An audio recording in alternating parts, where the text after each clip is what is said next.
जब आप जल शंकर को चढ़ाने तो रोज ही जाते, जब एकादशी का दिन रहे और शंकर जी के मंदिर में आप जल समर्पित करें तो 3 बार मुख से स्वधा स्वधा स्वधा या स्वधा स्त्रोत का पाठ, जिसमें 12 श्लोक 2-4 है। पैसा तो आ रहा है और घर में टिक नहीं रहा। डॉक्टर में, पुलिस में, एक्सीडेंट आदि में, कहीं गलत जगह पर, व्यसन में अगर पैसा जा रहा है, जुए में, मांसाहार, मदिरा पान, या कहीं आया पैसा आने में कमी नहीं, आ रहा है पर टिक नहीं रहा, रुक नहीं रहा। कोई मांगने आ गया, दे दिया, फिर वहां से अपने पास नहीं आ रहा, अपन कह रहे हैं भैया हमारा पैसा लौटा दो, नहीं आ रहा। तो महाराज शिव महापुराण की कथा कहती है एकादशी के दिन गंगा के जल में मात्र 7 बेलपत्री डालकर जो नंदीश्वर भगवान अर्थात जो शंकर जी के शिवलिंग के सामने नंदी होता है, उस नंदी के चरण पर गंगा का जल चढ़ाकर बेलपत्री शिव पर समर्पित कर देता है, उसके घर में रुपया रुकना चालू हो जाता है। फिर वो गलत जगह पर नहीं जाता, गलत स्थान पर वो धन जाएगा ही नहीं। तूने क्या हो रहा है? What's the big deal? It is a... मांग तुझे क्या चाहिए? एकादशी ने भगवान विष्णु से कहा, नाथ प्रभु वर दे दो, मृत्यु लोक में जो मनुष्य मेरा व्रत करेगा, चाहे जलचर, थलचर, वायुचर या सांसारिक मनुष्य, मेरा अगर एकादशी का व्रत करेगा प्रभु, उसके यहाँ धन धान्य वैभव सुख संपदा बढ़ेगी और उस जीवात्मा को नरक नहीं भोगना पड़ेगा, सीधे वैकुंठ का उसको वास मिलेगा। जब जीव आत्मा को लेकर चला जाएगा, यम के दूत जब बंदी बनाकर ले जा रहे होंगे उस जीवात्मा को जिसके प्राण छूटे होंगे, यम के दूत जब बंदी बनाकर ले जा रहे होंगे, तब मुझे वर दो कि मैं इसका हाथ पकड़कर बेतन्नी से पार उतार कर सारे नरकों से निकालती हुई आपके धाम में लेकर आ। भगवान ने वर दे दिया, तथास्तु। हे एकादशी सुनो, मृत्यु लोक का मनुष्य अन्न का त्याग कर कर, क्योंकि अन्न में एकादशी के दिन पाप पुरुष रहता है, अन्न का त्याग कर कर एकादशी के दिन जो मनुष्य तुम्हारा व्रत धारण करेगा, उस व्रत को करेगा और उस व्रत को धारण करेगा, उसकी मनोकामना पूर्ण होकर वो मेरे ही धाम को जाएगा। ये तो हुआ एकादशी के जन्म की कथा।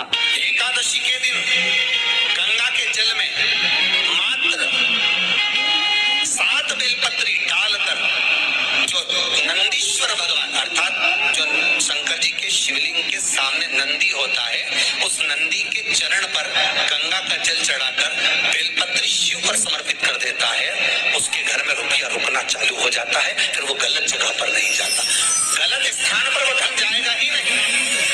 बेटा अगर व्यसन में पड़ा हुआ है, मदिरा पान में पड़ा हुआ है, मांसाहार में, जुए आदि में जा रहा है, तुम्हें लग रहा है कि मेरा बेटा गलत मार्ग पर जा रहा है, ये मित्र दोस्ती गलत हो रही है, वो सही जगह पर आ जाए। करना है एकादशी। कई लोग इसको धन के लिए भी करते हैं, संपदा के लिए, संपदा के लिए अर्थात जिसका व्यापार नहीं चलता, जिसके घर में पैसा नहीं आता, या नौकरी नहीं लग रही, या सर्विस नहीं लग रही, आप अप्लाई कर रहे हो, जगह जगह जाकर इंटरव्यू भी दे रहे हो और पैसा नहीं आता, तो उसके लिए भी प्रयास किया जाता है। पर उसके लिए यहाँ पर जो धन के लिए करते हैं, उसके लिए विष्णुपति के लिए करते हैं। मतलब जैसे गंगा के जल में तुलसी के 11 पत्ते डाले जाते हैं और उसको किसी भी नारायण के मंदिर में रामकृष्ण शिव शंकर नहीं, रामकृष्ण भगवान विष्णु दत्त आदि जितने नारायण के मंदिर है, उस मंदिर में किसी भी पात्र में, एक छोटे से पात्र में उसको भरकर रखी जाते हैं महाराज। उससे भी जॉब सर्विस नौकरी में सफलता प्राप्त हो जाती है, परंतु वो भी एकादशी को ही होता है। कुछ देर तक पात्र को रखा जाता है, फिर वही पात्र का जल किसी भी वृक्ष के नीचे डाल दिया जाता है, उससे भी नौकरी के लिए फायदा होता है। गंगा का जल कोई साधारण नहीं। दशमी, एकादशी और द्वादशी, इन 3 तिथियों पर एक रोटी में थोड़ा सा मीठा रखकर सोमक पितर का नाम लेकर यदि गाय को खिला दिया जाता है, तो अगर कोई पूर्वज प्रेत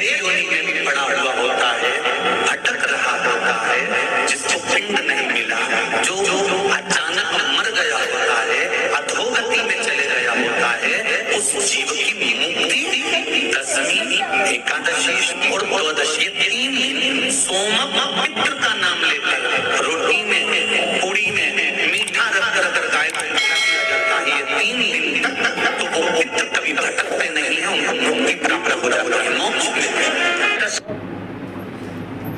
नहीं, एकादशी है कौन? ऐसा क्या है एकादशी में जो उसकी पुण्यता मानी जाती? कौन है ये जो भगवान नारायण तक एकादशी का व्रत करते हैं? सुभद्रा जी को भगवान जगन्नाथ ने, जगदीश ने एकादशी का व्रत कराया था।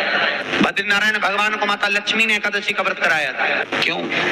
चंद्रायण एकादशी व्रत की माता। एकादशी है कौन? तो कहा जिसको व्रत करने पर भगवान नारायण भी जिसका व्रत करते हो, भगवान माता लक्ष्मी जिसका व्रत करती हो, वो एकादशी है कौन?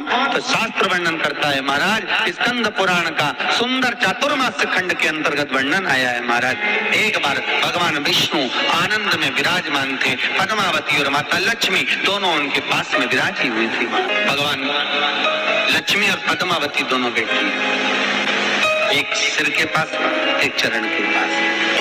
कुछ समय बाद वहीं पर ब्रह्मदेव का आगमन हुआ और ब्रह्मा जी आगमन पाकर भगवान नारायण पद्मावती से लगकर उठे और उठकर लक्ष्मी की ओर झुके।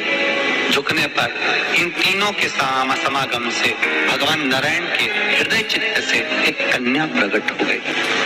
उस कन्या का नाम एका था। क्या नाम था? एका। होस्टिंगर AI वेबसाइट बिल्डर का इस्तेमाल कर अपनी वेबसाइट आसानी से बनाएं। प्रॉम्प्ट बॉक्स में अपनी जरूरतों का विवरण दें और AI आपके लिए एक यूनिक वेबसाइट तैयार करेगा। रंगों और तस्वीर। अब 10 उसके गुण इतने प्रबल थे, वो 10 गुण उसके बड़े प्रबल थे कि वो एका जिसको निहारती थी उसको संपदावान बना देती थी, जिसको देख लेती थी उसके जीवन में वो आनंद की अनुभूतियां करा देती थी। एका जिस मार्ग से जाती थी उस मार्ग के द्वार खोल देती थी। एका का पुण्य इतना